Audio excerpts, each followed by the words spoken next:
Bonjour, ici André de Création Catudale. Aujourd'hui, je vais vous montrer comment faire des jolies petites pochettes comme ceci avec le lot dans la poche. Donc, je vous laisse avec la vidéo. Donc, voici. Ça, c'est les petites pochettes que j'ai fabriquées. Donc, pour aujourd'hui, pour ma vidéo, je vais le faire marée montante. Mais avant de commencer, je vais vous montrer qu'est-ce que vous avez besoin. Donc, dans la poche, il y a les étampes et les framelits. Les jolies fleurs qui sont ici, ça vient de Falling Flowers. Vous les voyez ici. Touches of Texture. Donc, je vais vous montrer les étapes pour faire la jolie pochette. Puis, vous allez voir, c'est vraiment facile. Donc, pour commencer, ici, ma bande de papier, j'ai choisi 1 pouce. Mais si vous voudriez faire une plus grosse pochette ou plus petite, vous choisissez vraiment la largeur, dans le fond, l'épaisseur que vous avez besoin. Donc, dans le fond, je vais aller couper mon papier à 1 pouce pour avoir tout de suite une bande. Donc, voilà, c'est fait. Donc, j'ai décidé d'en faire 3 parce que dans le fond, j'en veux beaucoup de cette couleur-là. Donc, je sais que je vais en avoir au moins 3. Donc, je mets toujours mon tapis de mousse en dessous pour m'assurer d'avoir un étampage égal. Et ici, ma pochette. Donc, quand on a des étampes en résine comme ça qui sont molles, pour les monter sur nos blocs, je les laisse reposer, prendre leur forme de base et ensuite les monter sur mon bloc. Si je viendrais la coller directement, ça se pourrait que je change la forme, puis que quand je l'arrive pour le couper, ça ne fonctionne pas aussi bien. Donc, c'est sûr que j'en ai besoin de 2 pour le devant et le derrière. Et j'ai décidé de le tamper couleur café sur marée montante pour que ça fasse quand même un contraste visible. Puis ici, il faut que je me garde l'espace parce que la découpe me fait une bordure.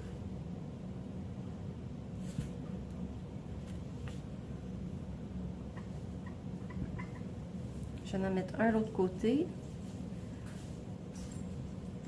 en me laissant assez d'espace pour avoir chacune leur bordure. Donc là, dans le fond, j'en fais comme 4 en même temps, mais qui est pour 2 pochettes en même temps. Donc, je vais faire, mettons, la pochette du devant et la pochette du derrière. Donc, je vais mettre tout de suite ma petite couture dans le haut. Celle-là, je sais que je peux la faire partout. Et ça, dans le fond, je vais la prendre juste pour ceux d'en bas. Comme ça ici.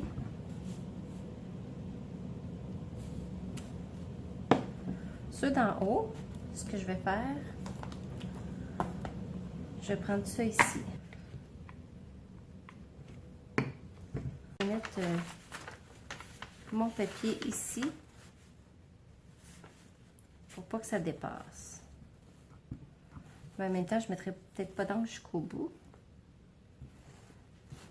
Comme ça ici. Et pour celle-là, je vais faire la même chose. Comme ça ici. Et puis, je vais aller aussi étamper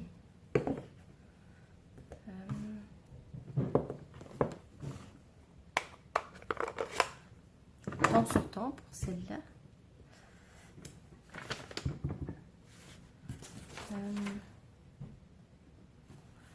Comme ça ici, puis une ici.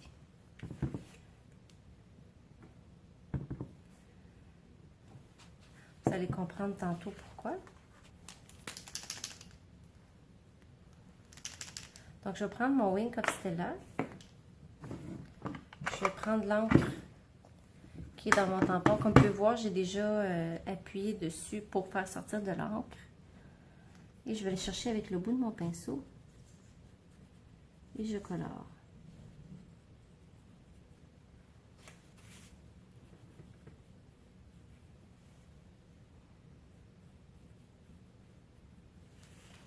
Je fais la même chose pour celle-là ici. Dans le fond, je fais toutes mes décorations avant de le couper. Comme ça, quand que je coupe tout en même temps. Et puis ceux-là ici, je les coupe pas. Je les colore pas. Parce que je vais les mettre en dimension. Donc, je vais les étamper sur un autre carton pour les coller par-dessus. Donc, voilà, c'est tout.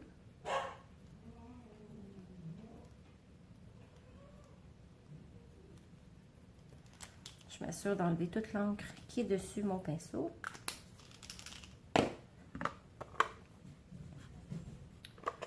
Je vais le garder ouvert.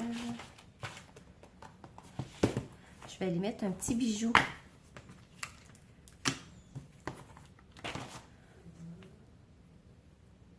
Que je vais étamper en vert ici.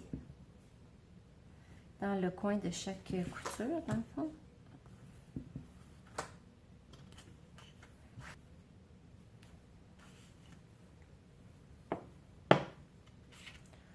Il me reste à écrire mon vœu que je vais étamper ici, qui est pour toi. Donc, ce que j'ai fait, je l'ai étampé pour qu'il soit moitié-moitié. Je ne sais pas si vous voyez ici. Le haut, il est pâle, le bas, il est plus foncé.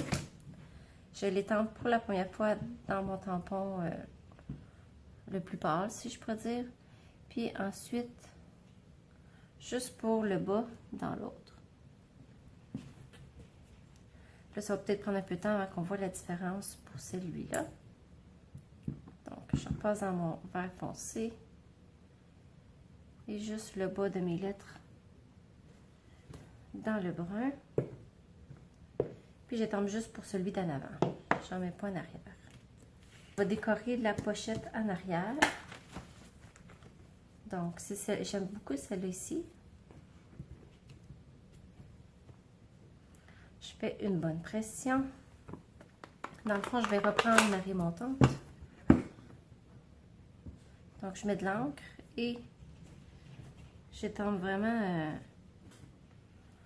sans précision, si je pourrais dire. Voilà. Puis, je vais à 2 étampages. Donc, j'étampe au moins ici, en manque un peu. Tiens. Donc, 2 fois, dans le fond, pour aller chercher toute l'encre qui est dessus.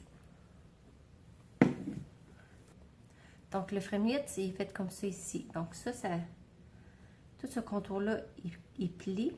Lui, en haut, il coupe. Puis, il coupe les bordures. En fait, la raison pourquoi il est fait comme ceci, c'est pour, si je mets sur une carte, je peux le mettre en dimension, mettre des trucs dedans. Donc, ça, c'est la raison pourquoi il y a des bordures. Mais, nous, on peut en profiter pour faire des boîtes. Donc, c'est pour ça, tantôt, je disais que je gardais une bordure tout le tour. C'est que tout le tour ici, j'ai ma bordure. Donc ici, il faut même faire attention pour ne pas être trop près du bord.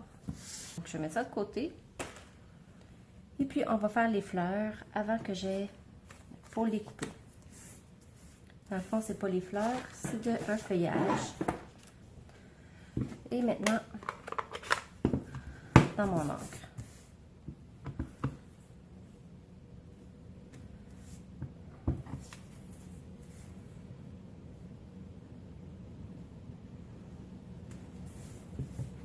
Et puis là, ce que je vais faire, je vais prendre un doigt éponge. Puis là, je vais venir juste ancrer un petit peu ici mon feuillage.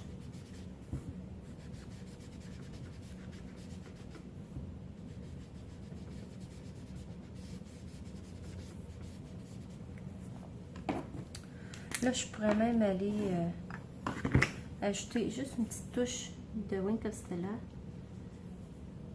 Pas partout, juste à certains endroits pour faire des points de lumière. Une petite dernière ici. Comme ça ici. Donc là, maintenant, je renettoie encore mon pinceau jusqu'à ce qu'il soit propre. Pour pas qu'il tache mon prochain projet. Parfait.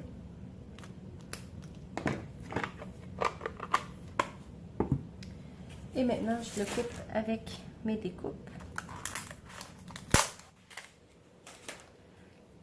Comme ceci. Fait que ça va me faire 2 branches que je vais pouvoir coller en dimension sur ma jolie pochette. Donc, je coupe le tout dans la Big Shot et ensuite, on assemble le tout. Donc, voilà, j'ai mes 4 morceaux. Mes petites feuilles que je vais mettre de côté puisque ça, je vais les mettre à la fin. Donc, je vais en mettre une de côté. Puis, je vais faire le montage de seulement qu'une devant vous. Donc, je vais prendre mon plioir en os pour faire les plis. Mais ici, il faut que je fasse très attention parce que le pli est quand même délicat. Donc, je fais le pli avec mes doigts pour m'assurer que je le fais bien dans la ligne. Ensuite, je le fais avec mon plioir en os. Et c'est là que ma bande de 1 pouce va rentrer en jeu. Que je vais pouvoir aller coller ici. Maintenant, je vais prendre ma colle de côté. Cette colle ici. Elle est un petit peu trop large, mais je vais vous montrer ce que je fais dans ce temps-là. Même si c'est un petit peu plus large que la surface à coller. Donc, avec mes ciseaux, je coupe l'excédent. Puis je profite de l'angle pour me placer sur l'autre.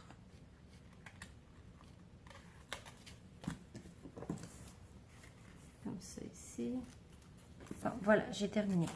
Donc maintenant, ce que je fais, j'arrondis ma bande de papier pour qu'elle soit plus facile à travailler. Ensuite, je décolle tous les bouts de papier. Puis ici, la colle qui dépasse, je la rentre à l'intérieur pour pas qu'elle dépasse.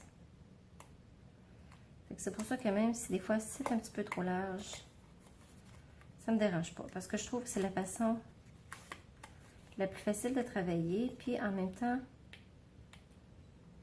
cette colle-là est quand même très solide. Donc voilà, j'ai enlevé tous les bouts de papier. J'ai de la colle partout. Donc, je choisis un côté. Je me place vis-à-vis la ligne ici. Puis ici, je fais une bonne pression, je colle. Je viens mettre l'autre tout de suite à côté, en m'assurant de me placer vis-à-vis. Et je fais la même chose, je fais une bonne pression, je colle. Donc là, vous voyez, là, déjà, on commence à voir la belle petite boîte. Ici, je fais un côté à la fois. J'ai trouvé que c'est la façon la plus facile de travailler, c'est d'y aller au fur et à mesure les deux côtés à la fois. Je continue.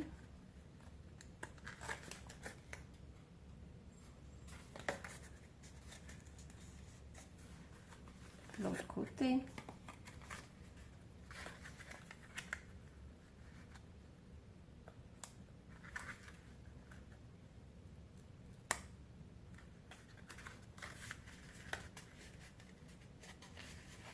Je peux rentrer ma main à l'intérieur, appuyer pour m'assurer que la colle soit bien collée. Et maintenant, le dernier côté, ici. La même chose ici. Ce que je fais même souvent, je repasse mon plioir en os pour m'assurer que mes plis sont tous bien collés. Comme ça, ben, je sais que ça ne décollera pas. Et le petit bout de bande qui dépasse, j'appuie mes ciseaux sur la bordure et je coupe comme ceci. Et voilà, ça me fait ma jolie pochette. Maintenant, pour la rendre encore plus jolie, pour la décorer, je vais coller ça ici en dimension. Mais ce que je vais faire, je vais juste couper le bout qui dépasse. Puis je vais mettre des dimensionneurs. Je vais m'en servir des plus petits, nos mini dimensionneurs, pour les endroits plus petits, pour m'assurer que ça soit bien solide. Surtout que c'est des petites découpes. Il y a plein de petits détails. Je veux m'assurer que ça ne se décolle pas.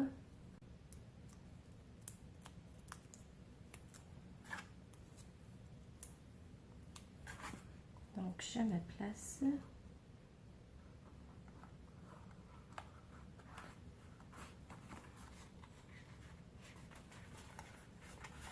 Je mets ma main à l'intérieur pour bien le coller. Et voilà, le tour est joué.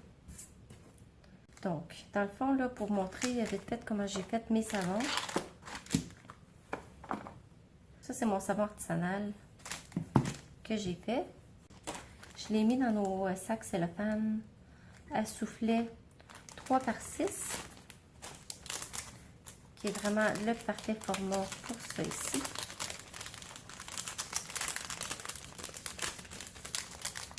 Ici, j'ai juste fait un petit rabat.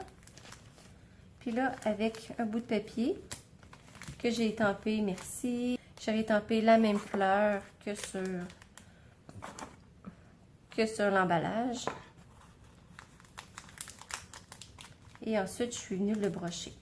Donc, bon, et maintenant pour l'assembler, j'ai pris un petit bout de ficelle à sequin argent. Ici, c'est celle de cuivre, le ruban de cuivre.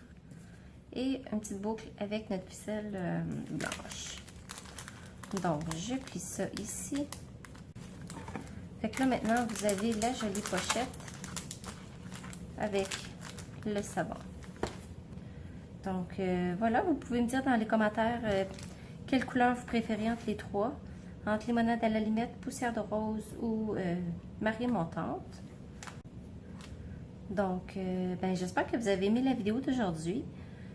Si vous avez aimé ça, mettez-moi un thumbs up. Et puis, abonnez-vous à ma chaîne YouTube pour ne pas manquer mes prochaines vidéos. Et à bientôt!